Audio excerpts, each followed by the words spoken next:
So Pook and I are at the Billy Frank Jr. Nisqually National Wildlife Refuge. So this is a federal site. We're up in Olympia. Came up here to see the kid, and Pook wanted to go check out the wildlife refuge. So here we are. Let's check it out. Oops. Visitor information. So Pook and I are going to go here, maybe there. Let's see what it looks like.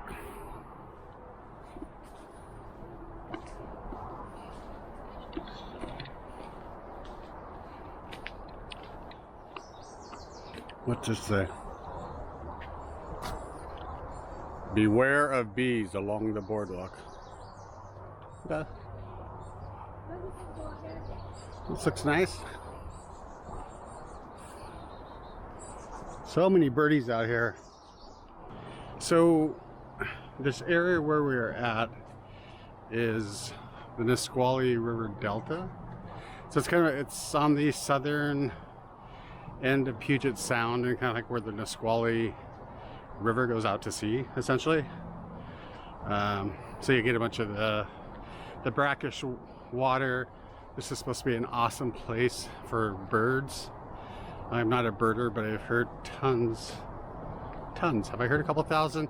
I don't think I've heard a couple thousand, but I've heard a lot of different birds, seen a lot of different birds. Me, I'm more into the plants. There's nice cottonwoods around here. There's tons of blackberry. Got some 9 bark. So we'll see you when we get to a nice spot. Let's keep going down the trail, down the boardwalk. We'll walk behind Pook for a little while. Oh, there's a third duck.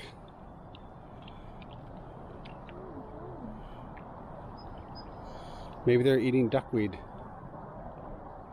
Oh, the fourth duck. Oh, there. Oh, now is it back? There must be a whole nest underneath here. These look like juveniles. There's Pook. There's the visitor center in the background. We're still on the same wetland.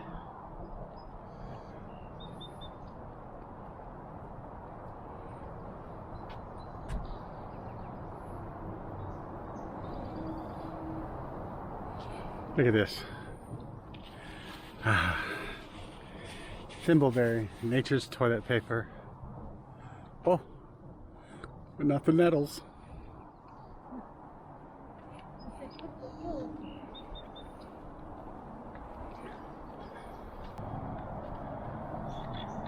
Oh, this is a man-made wetland. Interesting. It's created by people in 1904. Farmer Alson Brown built a dike around about 1,000 acres of the Nisqually Delta, separating from Puget Sound and turning salt marsh into croplands and pastures.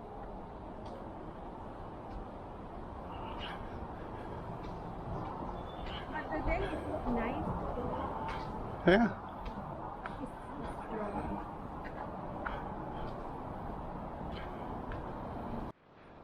It's like all along the boardwalk here, they have different kinds of kiosks.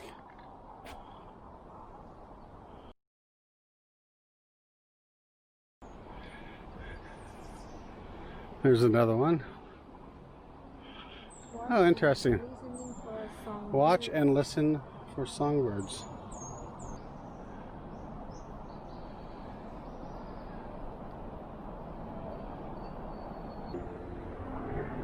So we're headed to the lookout tower.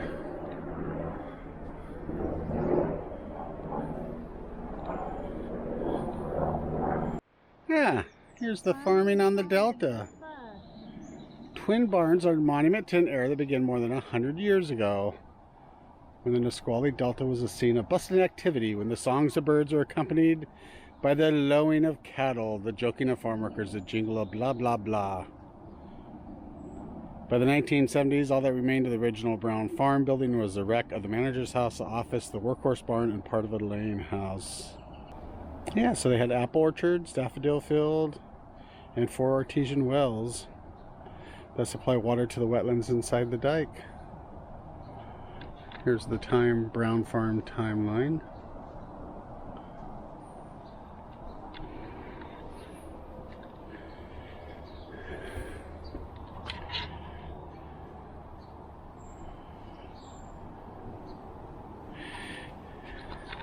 So this is interesting if you can't read it.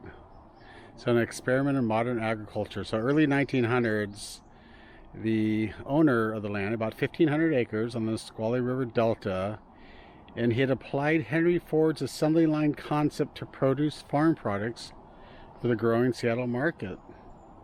Interesting. And it says, although his products sold well, he lost his farm when World War I wiped out his investments in Austrian mining companies. So that's just another view of the barn, kind of the side of it. A little sitting area. Very nice. What do we got here?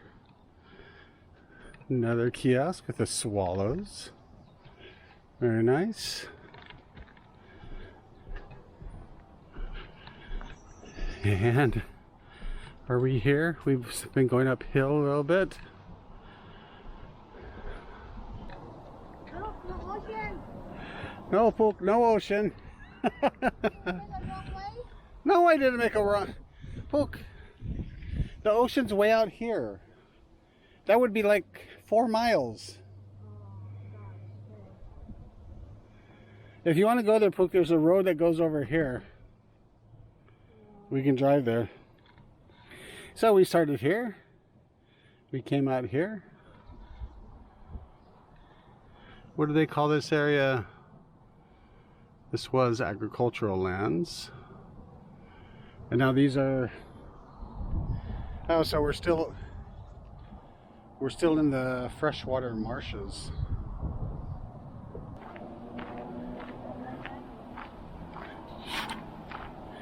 We're going to try and take a different road back.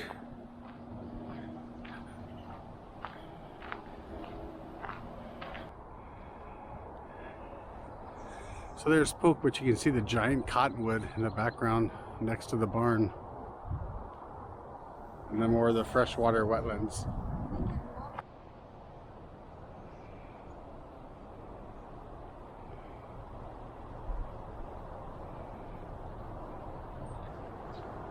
So Pook really wanted to get out to the ocean, and we look at the map, and there's a boardwalk that goes along the water, yeah, kind of on the Puget Sound. So we're gonna go from here, we're gonna hop in the car, and I don't know how far we have to drive, maybe like 5 miles or something. And then there's another observation, a lookout tower, and then there's a trail that takes you out to the edge of the sound. So we'll see you then.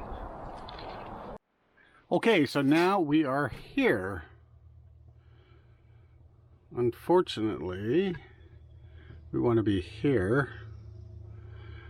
So before, where did we go? We went here. I guess we should stay down that road for another 1.5 miles. There's always next time. But this area here is the Nisqually Delta. So we drove around and I don't think there's a trail here. But we're at the Nisqually Reach Nature Center. And look. I am what I am. Popeye. Plastic, stow it, don't throw it. It's the law.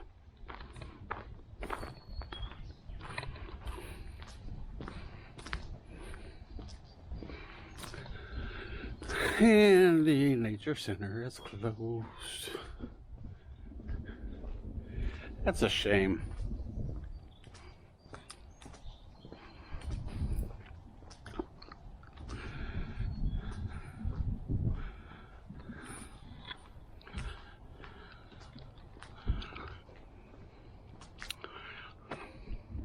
They used to have a platform that went out to get you out over the water. Not anymore. Don't Oh, there's the lookout over there, Pook. Yeah, I think we would had to have hiked probably another 1.5 miles to get out there. There's always next time.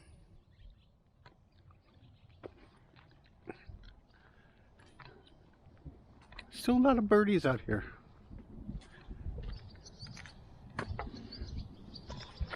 Oh, the water's so clear.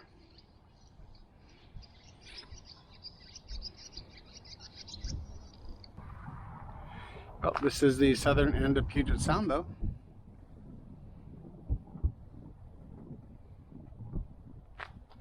I wish the centers were, the nature center was open up. God, I can't speak. Are you happy, Pook? No. Oh, she said, so why aren't you happy? Huh? I don't know. Well, that sucks. Let me try this again. So we're gonna call that a day. We didn't quite get where we wanted to go. There's always next time, Pook. Yes. We still got out, walked around a little bit. So, yeah, we'll see you next time. Bye-bye. See you. Bye.